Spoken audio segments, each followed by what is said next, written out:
Hi, this is Finance and Investing, just Joey style, and this is the video that nobody's going to show you on YouTube because, well, yeah. So what I do is I make all the mistakes for you, tell you about them, so you don't have to make them. So in the future, when I have clientele, I can personally tell them where I have been and where I'm not, or the the right moves to make, the mistakes that I've made when I'm in a physical situation that somebody else is going to be in the future and we're working together, I can go, yeah, I've been through this before and I know what to do. So, yes, I'm a little bit of a gambler, uh, and I got to stop doing that in my investing account. But I also learn, and I have a hard time learning sometimes new concepts, or I have a hard time fully learning unless I personally learn the lesson. Yeah, it's kind of sucky, but that's kind of how I work. Now, I never worked with margin before this year, and I've done leap options and things like that, but I've never done leap options on margin. Uh, this is also a very intriguing year. The current president makes things volatile. Crypto legislation is a very, very interesting time in the market. I've even heard that some people that have been doing this for a while, it's been tough to trade in the last several months, at least last month for sure. But I'm going to show you the things that you shouldn't do, and I'm going to show you how quickly you can change your account if you're not doing the right things, if you're not being diligent, if you're not budgeting your account. Now, to some degree, there were a few of these things that I knew better, but I've been doing multiple different things at the time. I wasn't diligently managing some of the things. There are some things that I managed well, and others that I didn't.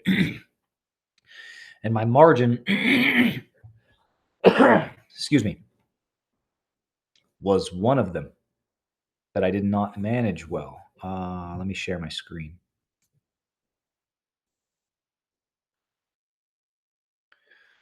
So we're going to come here, and I'm also going to show you my crypto account and compare those two and how I manage them and the difference.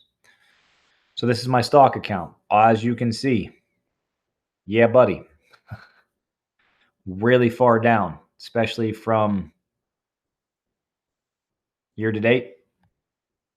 Started right there,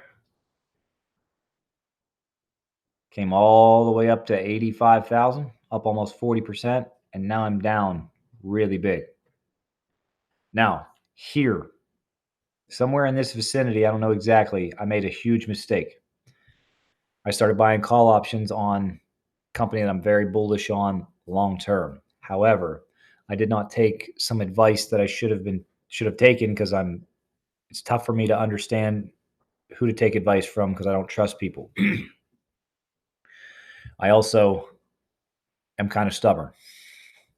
Um, but I learn and I don't quit, and I have the balls to show people my mistakes online. Very few there is no, not very few people. Nobody's on YouTube showing you how badly you can mess up an account because of options and margin if you get it wrong. So, yes, the market turned down and it changed quickly. But however, between options and margin, which is borrowed money, things have changed differently. And the last week, I've been fighting a margin call. As you can see, I'm pretty much completely out of my options except for this one, and there's a reason for that. It's just a pain in the butt to get out of it because of the way that it's designed right now. It was a spread. It's still a spread. It just doesn't look like it. I'll explain that later. But MSTR, my biggest company, it's an absolutely incredible company. The fundamentals have skyrocketed. The earnings have done extremely well. The company has made some of the most amazing financial products. Uh, yep, that makes sense. Has made some of the best financial products backed by Bitcoin. Well, the best financial products in general. I was just watching an advertisement right before I got on this video, and there's a new credit card out that is backed by the equity of your home. So every freaking new product out there is backed by credit, not backed by an asset. MicroStrategy or strategy is now getting assets that are backed by Bitcoin.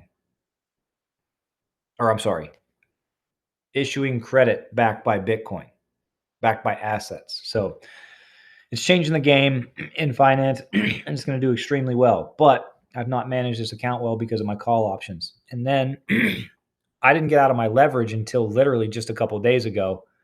I started getting out of some of it out of necessity instead of out of being proactive and seeing, yeah, this crap's coming down. I kind of made a boatload of money on this on the way down because even just from October 7th, I'm sorry, 8th, October 8th, right here on MSTR alone, the 5 crossed under the 13 and we crossed under the 200-day moving average. Those are all extremely bearish, especially at the cross under the 200. And when it all happened at the same time and we were already under the 50, that told me that we were coming down for sure, but I wasn't paying attention, obviously. And now all this downside, this was from a high, like even if we got here and then literally 2 candles later, we confirm a cross under on the MACD. RSI's dropping off. I mean, everything said, why are you buying? Why are you in leverage? Why are you playing upside? Everything said this is coming down. Everything.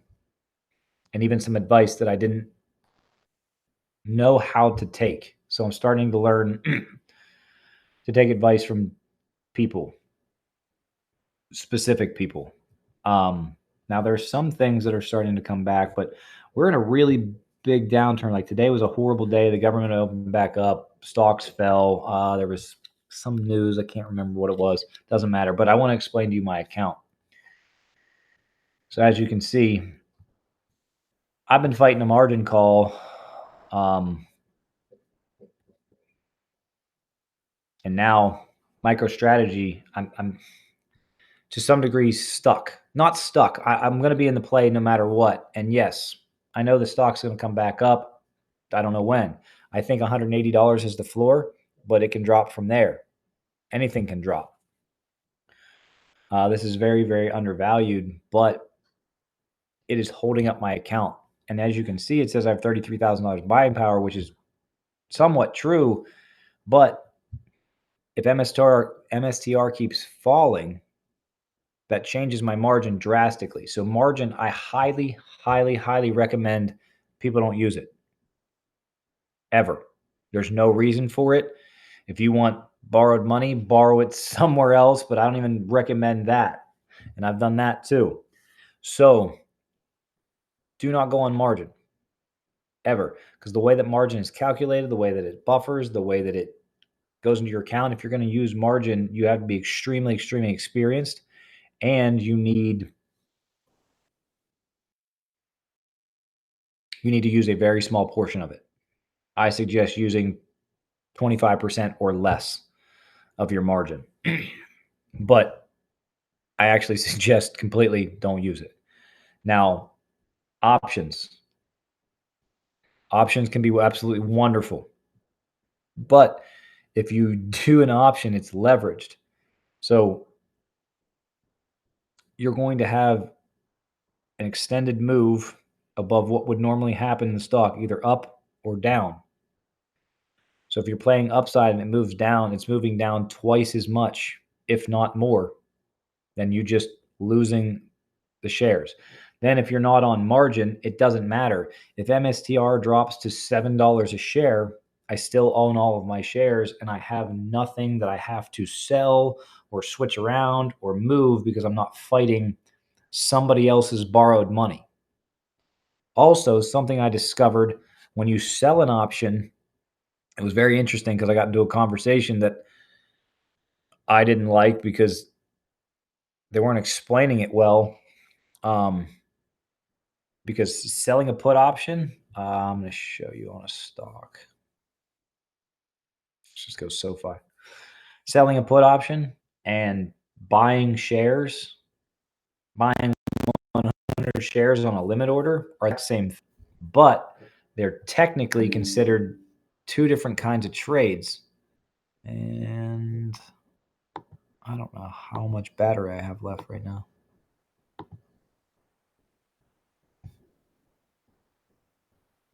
20%. I should be good. Anyhow,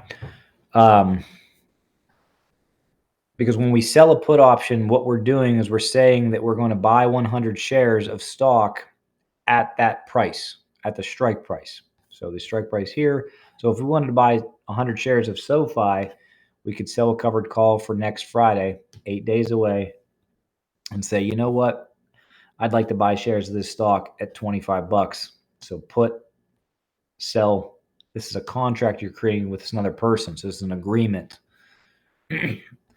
I'll buy 100 shares of SoFi stock from you, and I will pay you 29 cents per share to do it if SoFi comes down to $25 or below in the next 8 days.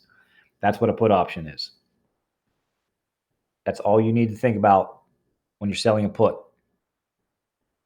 Make your money, buy shares at this price. As long as you're okay at buying shares at this price, you are making this extra money, and this is over a 1% premium on this. So you're getting paid an extra 1% to wait and potentially buy shares there. Now, the same thing that we can do to buy 100 shares of SoFi at $25 is simply set a limit order. So they're the exact same thing. So what we would do is hit buy order, limit, share price, 25, shares, 100. Oops. Shares, 100. $2,500. Because it costs $2,500 to do both of these trades. Now, with a limit order, when it hits, it hits. On an option, it could come down to 25 or even lower, and you're buying shares at 25 because you're getting paid that $29. So the only difference between these two is a cash secured put or selling a put is an active trade. So it does something different on your margin because the broker has to account for the possibility that you're buying shares at 25 and the stock comes down lower. So I didn't realize that.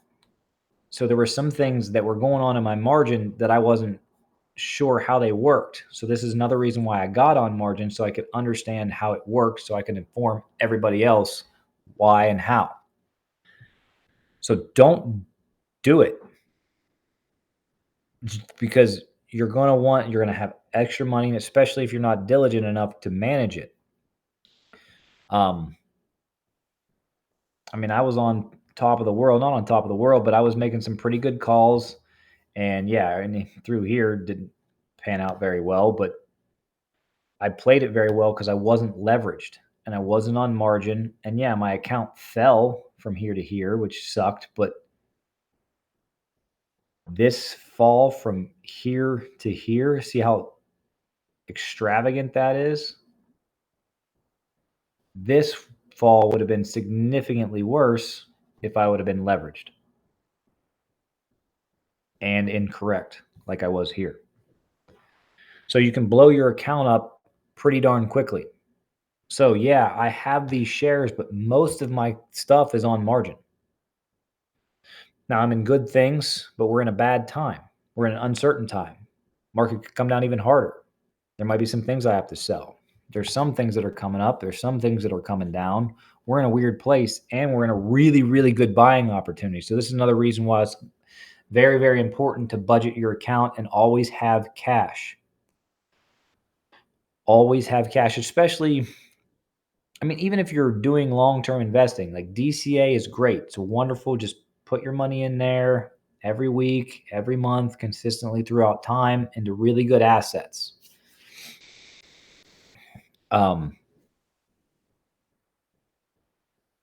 Yeah, but having cash for opportunities like this when the market falls on its face, either out of nowhere or maybe there were a couple signs that were saying, yeah, we might be coming down. Then learning the charts.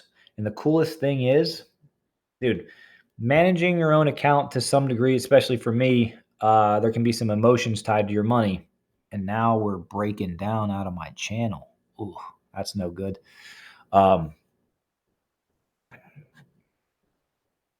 But it helps me see other things. Like there was a couple of trades in a Discord that I'm in where I tried to tell people, I was like, that's probably not going to go up. And I was right, but there's some reason to not listen to me sometimes. But when I'm looking at somebody else's trade, I'm more diligent and I can see things that I can't see in my own account because I don't have a bias. So that's going to help me. Well, it's much simpler to look at things from somebody else's account. Anyhow, where was I going to go with this? Oh, I was talking to my trading guy. Always shout out to Shades Trades. Absolutely incredible human being, first off, and a great guy. But we were talking, and I remember it. And this is, before I was listening. He said,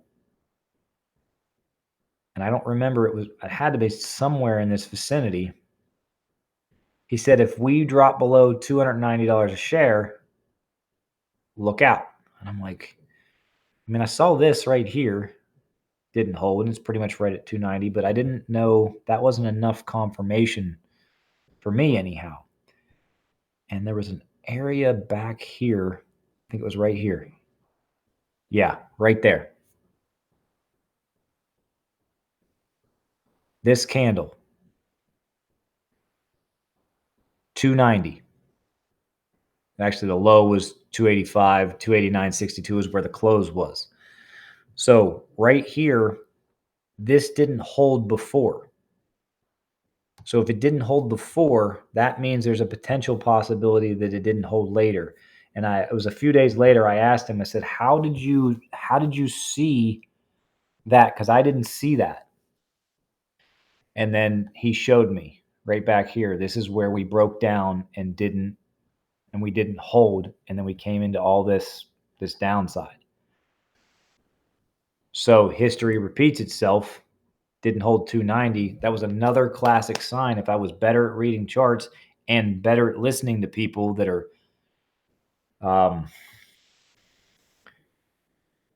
better in areas than me, then I wouldn't, at the very least, I would have missed this move on the way down. Or I could have deleveraged, maybe played puts, maybe played harder covered calls because I'm really good at actually selling covered calls.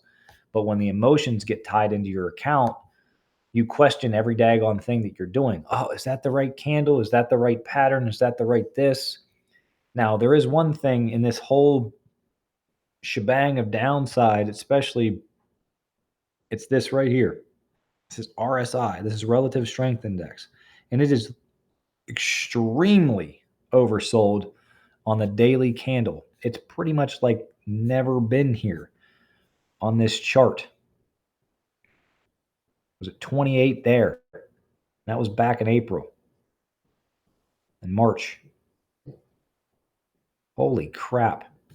The RSI is lower than it was back in this terrifying time in March and April.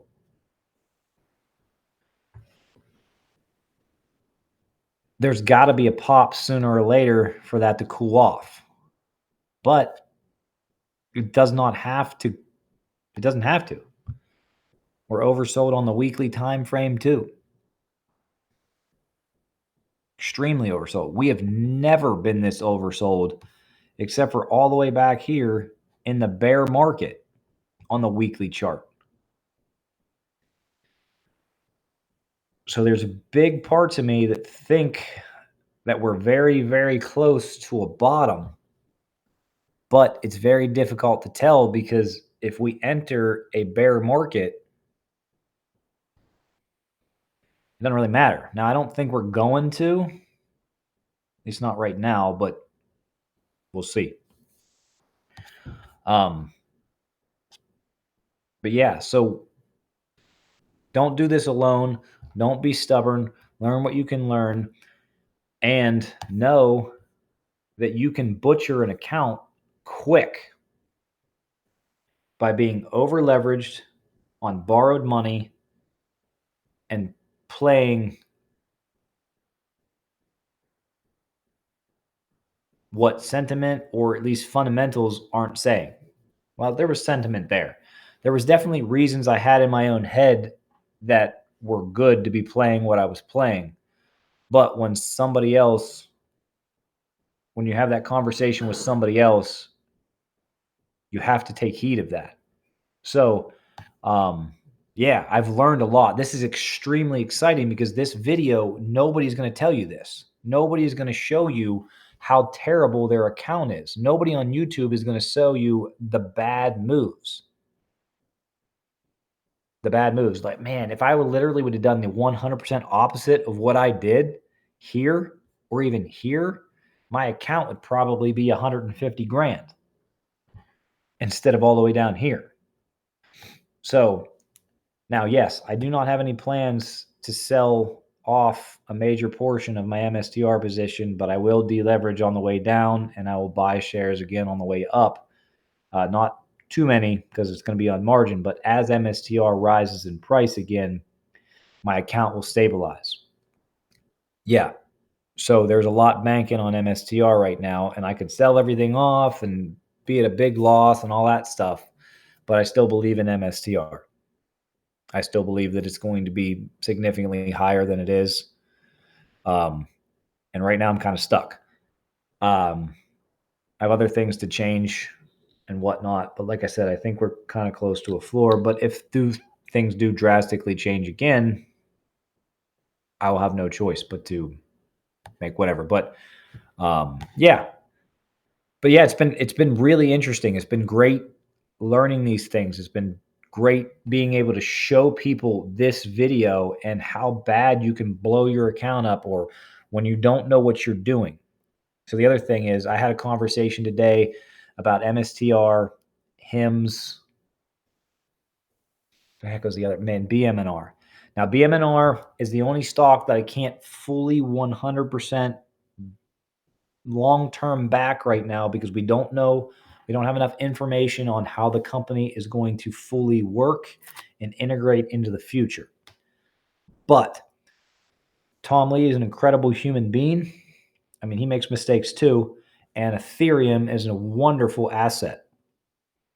So between Tom Lee and Ethereum being the core two things that this company is, that is enough for me to buy long-term positions in this based upon what's been going on in economics, the economy, the world, crypto. Yeah. HIMS.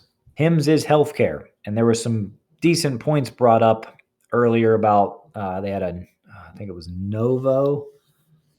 I think that was the company they were going to partner with a weight loss drug. And then there was some things and the partnership didn't go through. And anyhow, but then there was a recent article with Trump backing.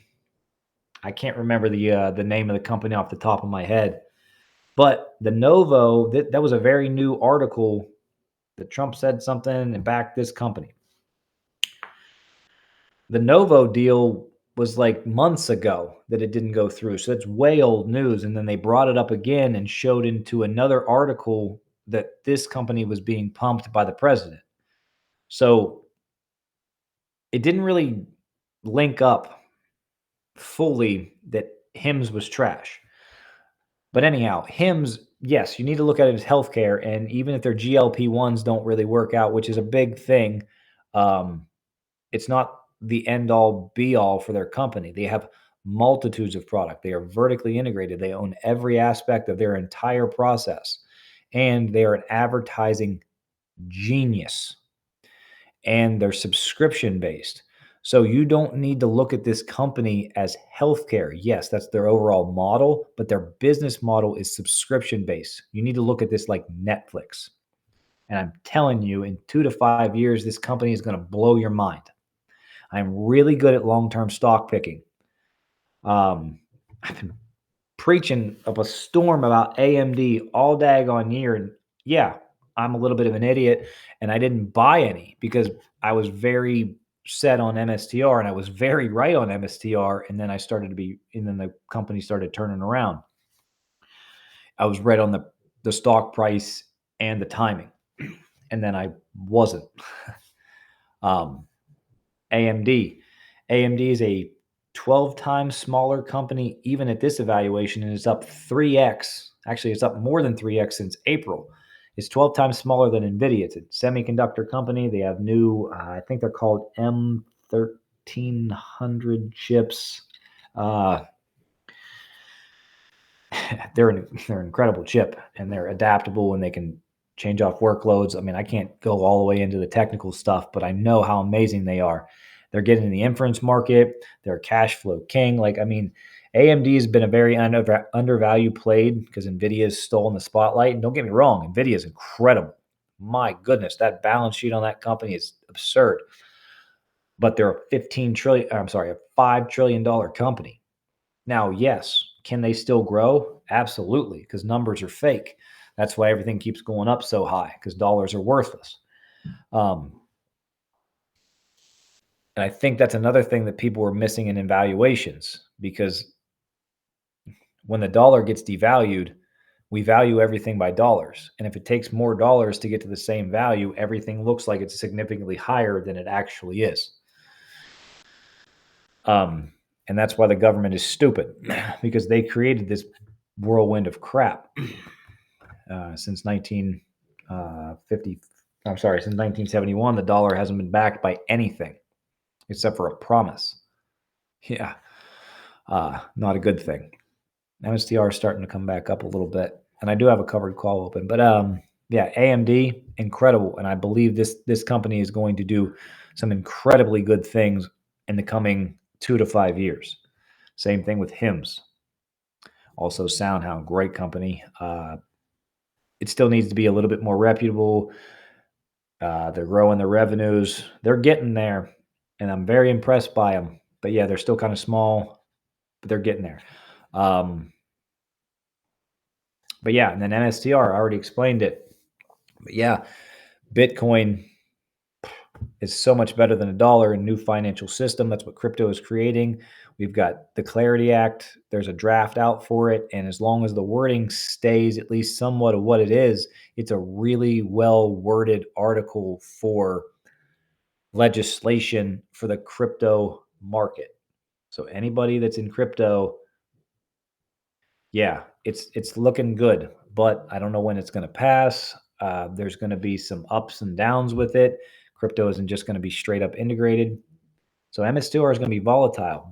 People still don't understand Bitcoin. I went to a conference a couple weeks ago, 20 hours, 50 speakers, nothing but Bitcoin. It's the most incredible asset on the face of the planet. And Michael Saylor is creating the most incredible financially backed products ever. He's a credit company. He's basically the first credit company that's backed by Bitcoin, and he has a credit rating. That is super important for the new financial system. This company is going to be gigantic in the coming years, but it's going to take some time. Like I said, I'm very good at long-term stock picking. My short-term decisions right now have not been great in this account, and life has always happened to where I don't have a count to show longevity of whatever, and that changes now. And the cool thing is I get to help everybody else not make the same mistakes that I do. And I want everybody else to be better off than me. So this is a very, very exciting video to make, even though most people would just be jumping off a bridge or whatever. And don't get me wrong, I'm not happy that this money is not in my account right now. But here we are. And accountability, honesty, I'm an open book. Here it is. And now I've got to change this around. And yes, I'm in some trades right now, which is a little bit ballsy. I can get out if I need to. MSTR, I full on wholeheartedly believe if I do nothing but buy more and more shares of MSTR over the next 5 years, even if I have about 200 shares of it, my account will be pretty darn close to about $1 million. Yeah, that's how much growth I believe this company has as it gets hyper adopted and Bitcoin gets hyper adopted over the coming years, even if it's within 10 years. But anyhow, I'm going to get a lot better at this, and I'm going to start listening to other people that do things better than I do so that I can do what I do well and I can do what they do well, combine it, and then go in the right direction instead of this crappy direction, especially as quickly as I did. So this is a month. This is a month. That's not good. But as long as if your account's coming down and your shares are staying the same and you're not leveraging, you're not on margin, don't worry about it if you're in really, really good companies. We'll show this. Apple. It's the wrong ticker symbol. You're not going to see the volatility as much, I don't think, over a long-term chart because they don't. This is just one day, so it looks extremely volatile. But this is 5 years. This is Apple. Yeah, it's mostly gone up, but there's still a lot of jaggedness. So if you bought here, geez, from August 19th to October, so 6 weeks, Apple lost $30 a share from $170. That's a pretty significant decline. So you'd be all kinds of unhappy if you bought here. But in a year, you're all the way up here. So stacking these shares over time is extremely, extremely important on really solid assets because you buy here and then you buy here and you buy here and you buy here, here, here, and here. You're going to be so much happier here. But that doesn't also mean just willy-nilly. Now, you can do multiple different things. You can trade. That's a mistake I made in the past. I didn't understand the difference between trading and investing. I confused the two. And now I have this account, which is an investing account and a trading account. And yes, I've had the suggestion to separate them, which I don't want to do, but I should. So as soon as I can, I'm either going to be more diligent in making this, managing this account. Let's see how, and separating the long term from the short term, or I'm just going to be separating entirely the accounts long term and then a trading account, which I think it's smarter to separate the two. But it all depends on the person. Let's see here. I wanted to show you my crypto account. So here's the stock account. And yeah, Palantir, I preached about it forever ago. 4 years ago, it was $13 a share, and I said, buy the crap out of it. In 4 years, it will be a beast. And I was right. The long term, I'm very right on stocks long term. I have been for a long time. I used to run I do now too. I have an investor group where I tell people different things, and I give a lot of good advice. Just don't follow my account at this current moment in time. But back in the day, I held one too, and I had a cousin of mine that he was like, every stock that you were talking about did exactly what you said it was going to do. I said, I know, but my execution has been piss poor, so I'm working on that. So, but yeah, here's the account. 1 year. Yikes. Ouch. But I'm fine. Still not worried because I'm happy with the companies that I own. Yeah, HIMS is volatile. I don't think it's going to come down. It could. Like I said, it could come down to 30, it could come down to 25. Mara is a trade. I'll be out of that at a loss if I need to for margin buffer. I'd like to not get rid of these, but yeah, we'll see. So yeah, that's where I am right now, and that's fine. That's fine with me. But yeah, this account sucks. I'm telling you everything that I've done that sucks. But the really cool thing is it really helps me give advice, give guidance, and help people show the dangers of different things in the account, because you hear about all this stuff, but nobody is showing you how bad it can be if you do the wrong things at the wrong time. So is this a scary thing? It can be. But like I said, no leverage, no margin, and you don't have a lot to worry about. It's just learning how to get decent assets. If you don't know how to do that, find somebody. But I'm going to go over to my crypto account, and we're going to talk about that for a quick second. This is my crypto account, and I think I'm down about $2,400. Yeah, 22 now, $2,300 right now over the course of 1 year. And yeah, this isn't just all growth. I was adding along the way. So Coinbase shows their account a little differently than Robinhood. I'm going to have to do this soon. I'm going to have to get through this quick because I got about 5% battery left. Anyhow, I'm going to turn down this real quick. So this is a long-term account. This is managed as a long-term account. This is a DCA account. Now I've put bulk money into this too. And I trade off a little bit. I've traded off some XRP and bought it back at a smaller price to scalp a little bit. I think I've only done that with XRP because I have full. This is a very well managed account. My absolute full position on XRP is 4,000, and I have 1,000 that are tradable. So 3,000 XRP are going to be long term. But yeah, I'm just buying, holding, and I have a lot of drips. I have a lot of DCA, automatic reinvestments. I have $5 every week going in here because I've already hit my long-term position. So I had more than that, but when I hit my 4,000, I didn't need to do it anymore, so I took my drip down. But I still like it at a low price, and I want to continuously stack. Bitcoin, I want to get to 1/10 of a Bitcoin, so I got to get almost double. But I actually don't have a limit on how much Bitcoin I want. Ethereum, I'd like to have 5 of them. Earlier in the year, I only had less than 1. HBAR, back in March, I only had about 8,000 of these. Now I have 12. XLM, I only had about 4,800. Now I have a little over 5,850.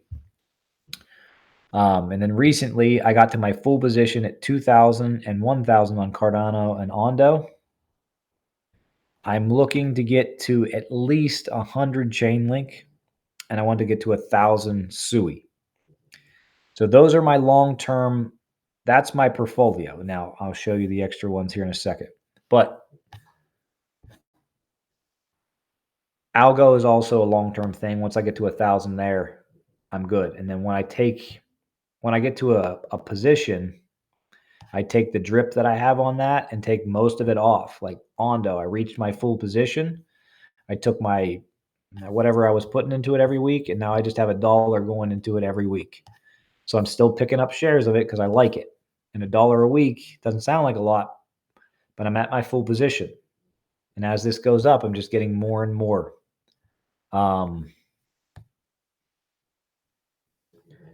So when I got my full position on Cardano and Ondo,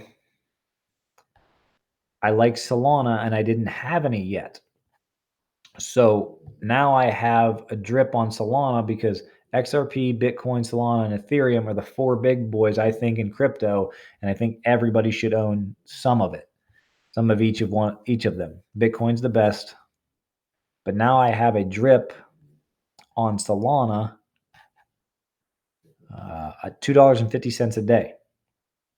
Doesn't sound like a lot, but it's going to get me there. and I'm building up my position because I can take allocations from other positions that I don't need any more shares of. So that's how I'm managing this account. And it's so much better. There's no stress. There's no, oh my gosh, I just lost a bunch of money. I'm not leveraged. I'm not margined.